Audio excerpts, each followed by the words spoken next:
Hi there, I'm Deborah Corey, and I am the co-author of Build It, a Rebel playbook for world-class employee engagement. And today I'm joined by Nicola Martin. Is that how I say it in New Zealand? I'm American, I say Martin, you say? Martin. Martin, yeah. Can I just call you Nicola? Yeah, that's Because we fine, say that that's the same in both of our countries, yeah. so we'll just stick with that. Okay. And Nicola's HR advisor for a great company called Agreco here in Australia. That's right. Yes, and you have responsibility for which countries?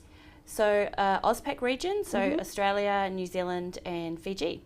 Yep. With a few people in Papua New Guinea and New Caledonia and a few more Pacific countries. But yeah, the main countries, Australia, New Zealand and Fiji. Great. And what we're here today to talk about is, in the book we talk about values and the importance of creating values that are really meaningful. And that's exactly what Nicola and the global team have done at Agreco.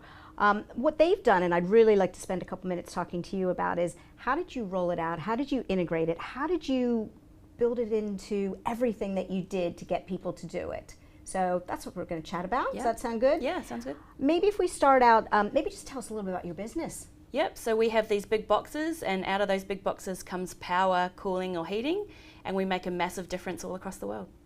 You told me that you actually power an entire country.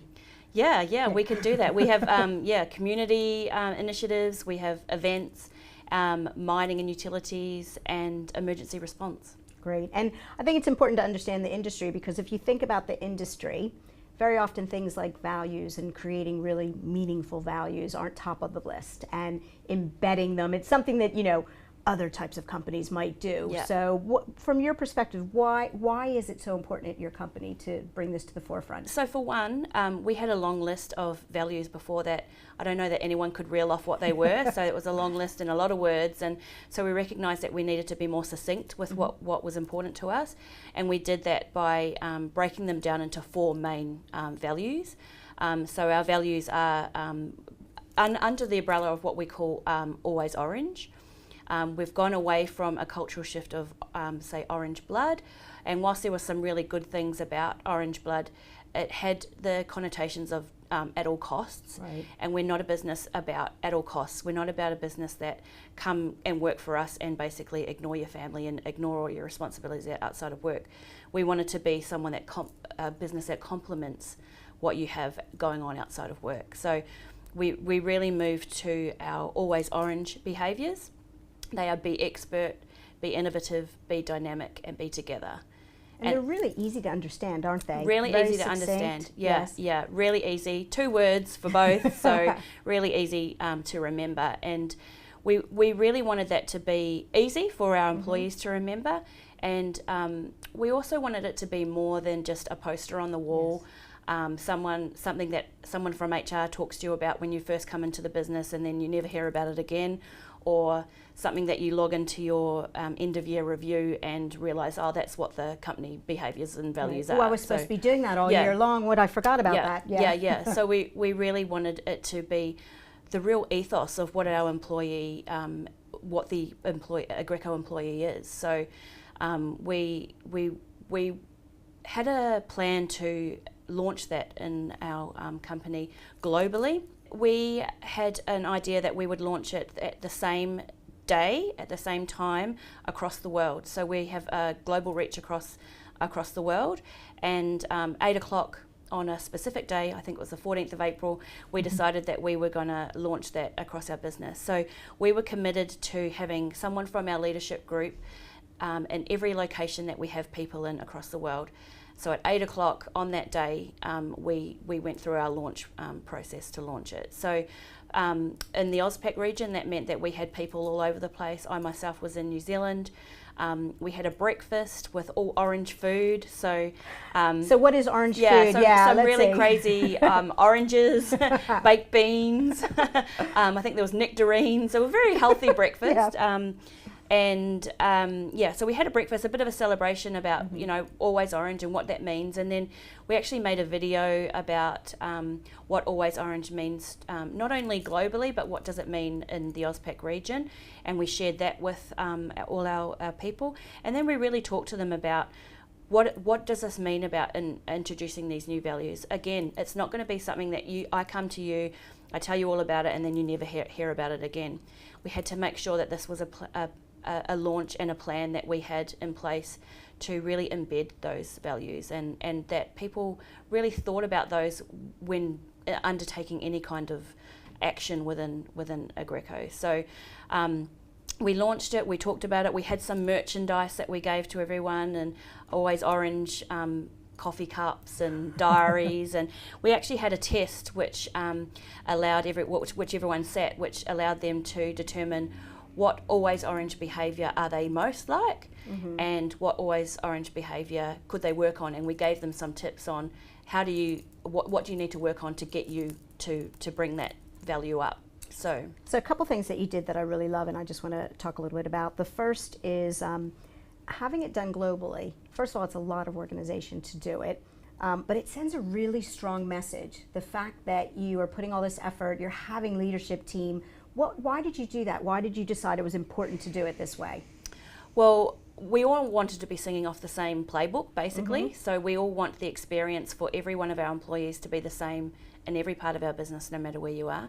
But we also thought it was really important for the AusPac side of the business to really AusPacize. So it meant something. It's not just an initiative that's coming from global that we have to do. It's something that really means something to our business, and I think we have really achieved that. It's we've worked hard to not leave it at the launch. We all of our communications to anyone in the business always uses the Always Orange language.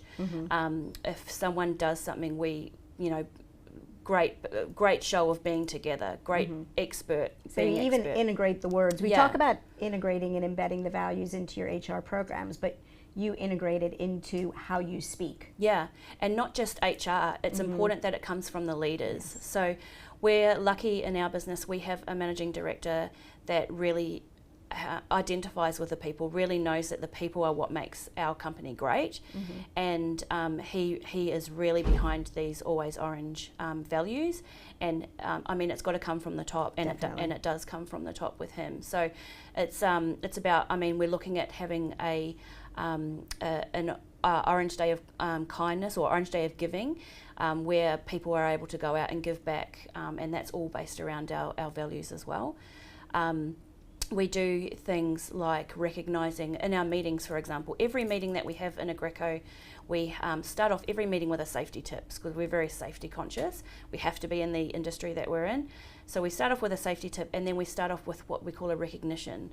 So every meeting that is held has a recognition of someone that's shown being expert, someone that's shown being innovative, being dynamic, and some it might be a team or one person that's being together. So linking it to your values, but also putting the spotlight in every single meeting. Yeah, I think it's a great idea. And again, that helps with the engagement piece, the employee engagement piece, that they're getting recognised. And there's nothing to it. It's just the fact that someone has recognised that you are doing your best to show that that's the kind of person that you are.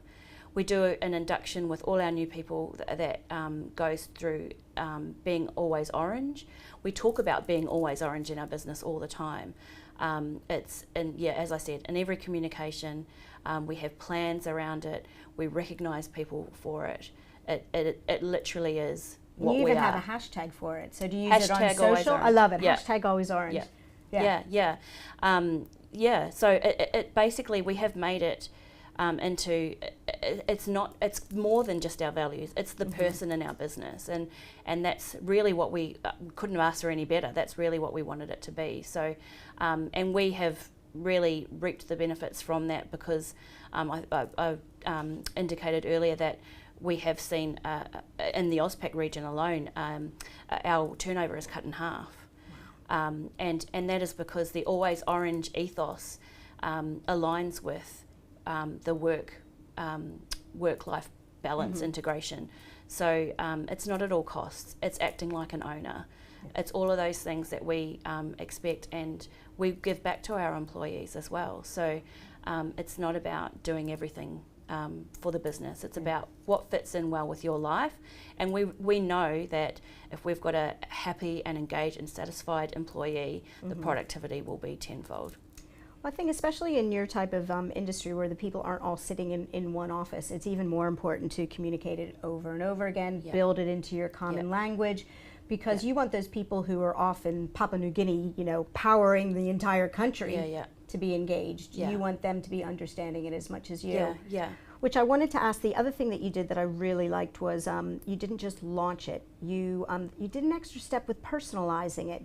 So you talked about how people had to take some type of test or they had to do something. You want to talk a little bit about that, because that sounds really interesting. Yeah. So and it's really to get what is always orange out there. So it's all well and good for me to say it's about being expert and being dynamic, but what does that mean to that person? Yeah. So it was a series of questions that asked them multiple choice questions that asked them to rate themselves how they act in a certain situation, and it really wasn't talking about being dynamic or being innovative.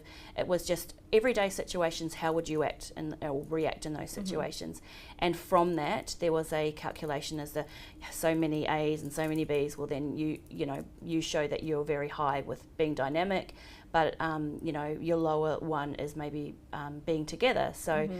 Some of the things that you could do to help you being together is, reach out to your broader team and, share information and those types of things. So we do that, and we will.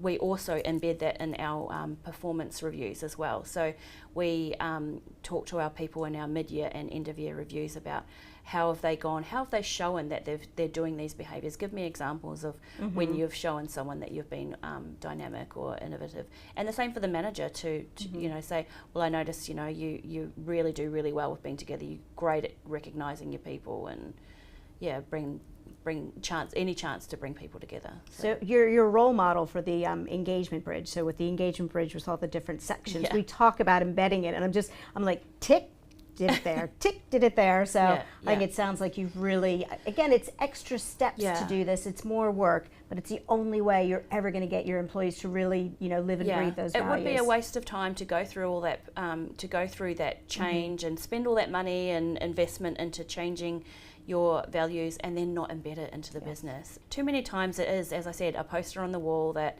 someone talks about, or you walk past in your tea room and that's what the values are, or some kind of communication. But we really had to work hard so everyone in our business was singing off the same page, and that it just became a natural way of acting in our business. Right. So that's perfect. Do you have any final tips or hints? So if an organization hears you and thinks, wow, I'm either going to be getting ready to do new values, or do you know what, it might be time that I do something, I like what Nicola did. Any way that they could learn from what you've done? Yeah, I think communication is the key, and communication not only to the leaders of the business, but small bites of communication to the workforce. So to get their engagement in it. Basically we're, as you know, a dispersed workforce, so it's important that someone or two people sitting in a depot in Wellington feel as connected as the head office team in Melbourne. So I think communication is the key, and being open and honest. This is what we're doing, and this is get some excitement around it. We had some great teasers come out before we launched it, and create a bit of excitement about it. And it's not just commit to not just launching it, but embedding it into the business. That was a bit of fun with it. Yeah, I mean, how can you go wrong with baked beans and oranges? Right? I know. Sounds good. Who wouldn't want to be involved? Great. Well, I think you've given us some really interesting things to think about, and it's definitely rebellious. We're looking for rebels, I told you, and I think it's really rebellious because you did push and challenge and do that much more, which is really what being rebellious is. So I really appreciate your time, and in ending, just go out there and be a rebel yourself. Figure out how it's going to work in your organization, but just go out and do it, right? Yeah, do it. Do it. Be a rebel.